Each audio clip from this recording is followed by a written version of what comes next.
Okay, so this is my sheep heart. My name is Madeline Shaffer, and I'm the one submitting this video. Okay, so first off, this is gonna be this is the interior of the sheep. You can tell because you have the diagonal line right there. So this is the interior side. This is the posterior side, and this is the apex, which is like the bottom of the very bottom of the heart. It's like the bottom pointy V shape of the heart. This is going to be our right side, and this is going to be our left side of the heart. So we're going to open it up. It did take me a little bit of tries to open my heart up. But okay, so we're going to be looking mainly at this side just because the other side's kind of choppy looking. But so anyway, so right here is the interventricular septum. It's this very thick muscle that separates the two ventricles and the atriums, the two sides, separates the two sides. And this right here is the left side, or the left side of the heart, and then this is the right side. And you can tell because this side is a lot smaller, the ventricle is smaller, and the atrium is smaller, and then the left ventricle is bigger and the left atrium is bigger. So yep, so this is the left side, this is the right side. Right here we have the right ventricle, and then we have the right atrium, and then over here we have the left ventricle right here, and then we have the left atrium is right here. Right here is the chordae tendineae. It's or the heartstrings. And then yeah, so that's the chordae tendineae and the left atrium, and then the right atrium has the chordae tendineae as well. If you look carefully, it's just like the strings. They're more easily seen right here, but the right atrium has them as well. You can kind of tell that there's strings in there.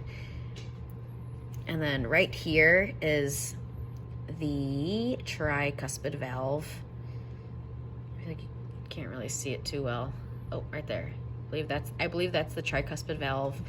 And then the mitral valve, or the bicuspid valve, is over here.